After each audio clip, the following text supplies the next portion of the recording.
Welcome to the Dyno Six Pack Dynasty Football Podcast. My name is Jordan Schultz, and I'll be your host for today. With the NFL draft just 1 week away, it's time for Dynasty GMs to start getting acquainted with the upcoming rookie class. Today, we'll be looking at this quarterback position. Before we get started, though, make sure you guys hit that like and subscribe button to see more content just like this. While you're at it, make sure to become an all-access member of Fantasy Six Pack to view our award-winning rankings, draft cheat sheets, DFS predictions, betting tools, and all sorts of other great content. Best of all, you get access directly to us on our Discord where you can get custom advice for all of your leagues. Go to fantasy6pack.net/plans to sign up today. All right, let's get started on these quarterbacks. Quick, brief overview here. It's really a great year for quarterback needy drafters. I think there's 3 solid cornerstones I feel pretty confident about turning into quality fantasy starters. When we're talking about superflex leagues, you can expect 3 quarterbacks off the board in about the first 4 picks of most drafts, probably late first, early second year 1 quarterback drafts. There's 5 quarterbacks in this class that I expect to be a starter for an extended look at some point in their first 2 seasons. 9 total quarterbacks that I'm monitoring in 12-team superflex leagues, and then there's 6 additional quarterbacks past that I'm going to kind of monitor for draft capital for like the 16 to 20 deeper team leagues like that. So let's get started here in the first tier, the franchise cornerstone tier. We got 3 guys in this one. That's CJ Stroud, Anthony Richardson, and Bryce Young. I list them in that order. CJ Stroud is my quarterback one of this class. Last year at Ohio State was just incredible. Threw for just a little bit under 3,700 yards, 41 touchdowns, and only 6 interceptions. His accuracy and ball placement on a down-to-down basis right now is just already at an elite level. He's mobile enough to extend plays, but he's not a running quarterback. He does prefer to operate from the pocket, which is good. You want the quarterbacks like that aren't just entirely dependent on being able to outrun guys. His upside may not be quite as high as the guy that I have at number 2 here, but I feel like his floor is quite a bit higher, and he's a lot safer of a pick. He should settle in as a high-level fantasy starter within his first 2 seasons. In terms of like a best realistic draft fit, I feel like 102 to the Texans.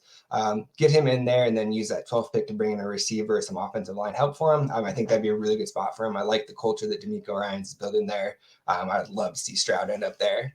Number 2 in this group, I got Anthony Richardson. He's definitely going to be your swing for the fences pick in this group.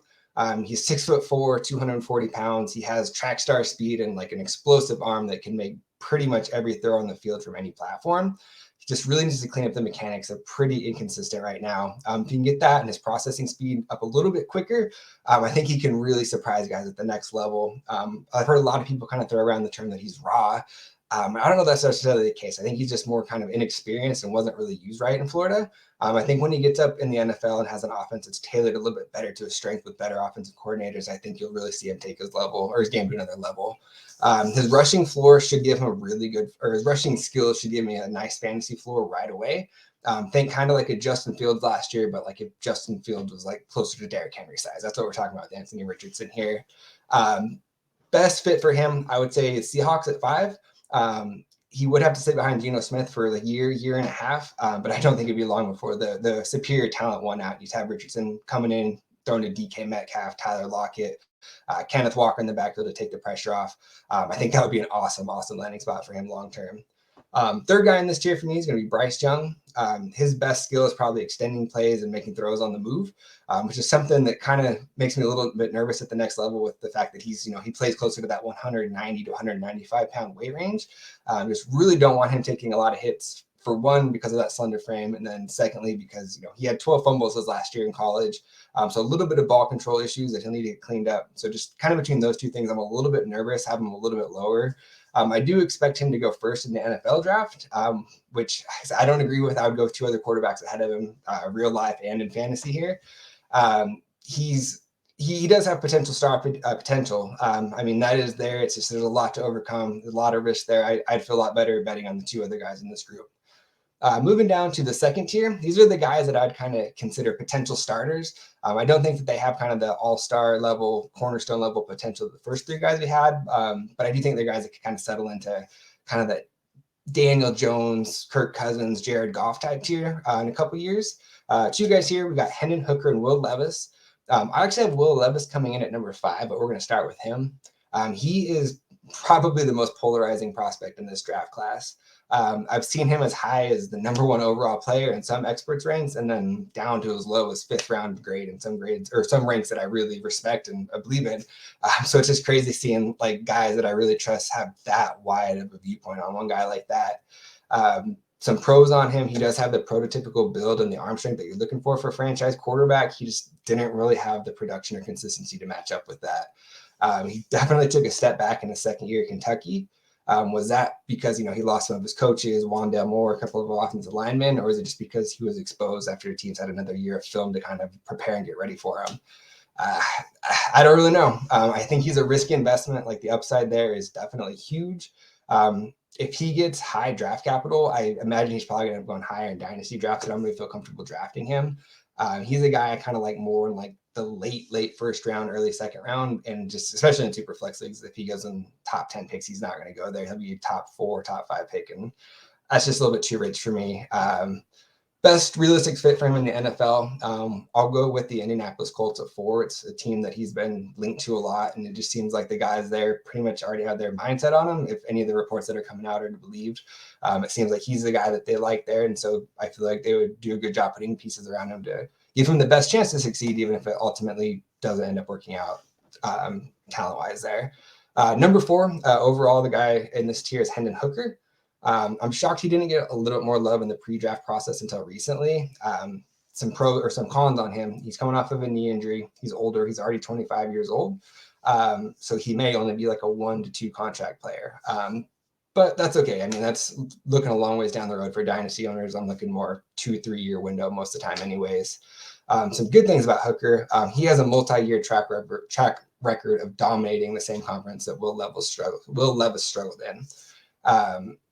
He's passing, running. He can do a little bit of everything. His game would translate to fantasy points if he gets the job at the next level. He's another type of guy that I think you can kind of just drop into a situation that's already built up, and you could take that team to the next level. Similar to the situation like the Seahawks that I was talking about earlier. I think you drop Hooker in there, and I think he would really do a lot of good things for fantasy teams there. You will have to be patient with him as he's coming back from that knee injury. But like I said, his game will put up fantasy points when he does become a starter. So he's the guy that I'm grabbing in second rounds of rookie drafts, and especially leagues that I have taxi squad spots that I can stash him for. Best realistic fit for him, since we already have the Seahawks taking somebody, I'll go with the Lions with their second first round pick at number 18. Sit behind Goff for a year, and then same thing, get dropped in there with Amon-Ra St. Brown, DeAndre Swift, David Montgomery. By the time he's in there playing, Jameson Williams will be back. That'd be a really, really good situation for him. Moving on to the next tier, this will be my third tier. These are the guys that I would kind of consider like your upside backups. I don't really think they're likely to be long-term starters for their NFL teams, but they could be those guys that kind of come in the weeks where they're needed to start, and they can put up fantasy points, bye-week streamers for you. These guys are going to be available in like the late third and fourth rounds of your drafts, and if you have taxi squads, it's definitely worth putting them on there and just stashing and seeing what happens. But they will need a few things to break their way before they can really be fantasy relevant at all for you. Top guy in this tier for me is going to be Jake Haener. He does a really good job of quickly working through his progressions. Kind of some of the things you said about like Bryce Young and Anthony Richardson about needing to speed that up. That is not an issue he has. He does a good job of reading the defense and making the right throw quickly. He just doesn't really have any elite level tools or physical traits. Like, he has enough arm to make every throw that's needed at the next level, but that's like about it. I think he could succeed if he was dropped into like a Brock Purdy type situation last year, where basically all he has to do is come in and manage it and not mess it up. But I think asking for him to do anything more than that and really carrying the offense, I think that's where you kind of see some of the negatives in his game show up. Next in this list for me, we got Max Duggan, TCU quarterback. He's another guy that I think would have a game that would translate pretty well to fantasy points if he ever got a job. He likes to air it out. He has pretty good accuracy on the deep ball as well. He's a little bit better runner than you realize as well, too. If you look at his rushing stats, I think you'd be surprised there for a lot of people. Biggest knocks on him is he's just not very consistent on his accuracy on the short intermediate throws, the ones that you got to make. Those are the ones where he's inconsistent and can kind of just have you be like, what did he even see there on some of the throws? I think somebody a lot smarter than me could probably come in and work on a few mechanical things with him and clean that up, just because, the flashes are there, and he's shown that he can dominate at a high level when things are clicking. So he's a project that if he landed in a good spot, I think I'd be worth kind of monitoring and see what happens the next couple of years. Good fit for him. I'll go Green Bay Packers. Kind of come in, let Jordan Love have a year or two, kind of see what happens there, and then same thing, let him just kind of do the Green Bay way and sit for a couple of years and see where he's at in year 3 and 4. Just remember, I skipped over a best fit for Jake Haener, and I'm going to go the Raiders. Similar situation there, kind of come in for Jimmy G. If and when he probably gets hurt, I think he'd come in and keep the offense going. Devontae Adams is there, Josh Jacobs, Jacoby Myers, kind of come in and just make sure it doesn't fall apart. Next guy that I have in this tier is going to be Stetson Bennett. He's another older quarterback. He's going to be 30 years old by the time his rookie deal's up. But some positives on him is he has shown that he doesn't really shy away from the big moments, and he knows how to win. Another guy doesn't really have a big frame or elite physical tools to be a Pro Bowl starter, but you could do a lot worse if he was your backup. He's better runner. Another guy that's a better runner that you realize, so he'd have that working for his fantasy game if he ever did step in. Good fit for him in the NFL. I think like a team like the Los Angeles Rams with a little bit more progressive offensive scheme that would know how to highlight the things he does do well. That'd be a really good spot for him, especially, Matt Stafford has shown that he wasn't able to stay healthy last year. He's getting up there in age. So, he's a guy that I think could come in and same thing, prevent the offense from completely falling apart when he's called upon. Last guy in this group, kind of our upside backside group, is going to be Dorian Thompson-Robinson from UCLA. He is a dual threat quarterback who knows how and when to use his legs. He's not one of those guys that only uses his legs and then throws second. Like, he knows how and when to use that. He set a school record last year with a 69.8 completion percentage. So it just kind of highlights he is an accurate passer, even though he doesn't really get credit for that. Last year, he finished with 39 total touchdowns, 12 of those coming on the ground. So that just kind of gives you like kind of an idea of what would happen if he was to get a fantasy job. I think he could kind of be one of those dudes that finishes kind of in that Tyrod Taylor mold, where each week, he's probably not going to have those 40-point outbursts, but that rushing floor is going to give him the ability to score 18 to 20 fantasy points every single week, which is all you could ask for when you're talking about guys this deep in the draft that are kind of your upside backups. Next group we're going to talk about multi-year projects. We have 6 total guys in this group, but we're really only going to highlight 2 of them here. If you want to see my full tiered rankings, like I said, make sure you become an all access member at fantasy6pack.net/plans. And I have full written breakdowns on all 4 positions up already. And then you'll see all the rankings on here. But so you're not sitting here listening to me drone on and on and on. We're just going to talk about 2 guys in this group. So these are your super deep guys. You'd have to be like a really deep 16, 20 plus team league with taxi squad spots before you really have to worry about any of these guys. Obviously, if one of them gets like surprise draft capital and is taken like the 3rd round of the NFL draft, obviously adjust at that point. But I don't think that's going to be the case. They're probably going to be late day 3 picks. Likely best case for them is to kind of stick around and hop around as like a backup quarterback. Even if they were to start early in their career, I'm not sure you'd want to have them in your fantasy lineups unless, you're talking about those 24 team super flex leagues and stuff like that. But 2 guys that you can get this, like, that I do think have a little bit of upside if they ever were to hit at the next level is going to be Tyson Bagnet from Shepherd University. He turned down some bigger offers in the transfer portal to go back to Shepherd for his final year. And he just continued to dominate there. He finished with over 4,500 passing yards, 41 touchdowns, only 8 interceptions, completed almost 70% of his passes. Obviously, it's hard to project how that lower level football is going to translate to playing against the NFL. But you can't fault the guy for, going out and dominating who's in front of him. That's all he can really do. And he did that for 2 or 3 straight years for Shepherd. Last guy we'll talk about here today is going to be Clayton Tune from Houston. He's a guy that played in a system that's known for kind of producing high output for their quarterbacks, and he continued to do just that. Finished with 45 touchdowns and 4,500 total yards that final year at Houston.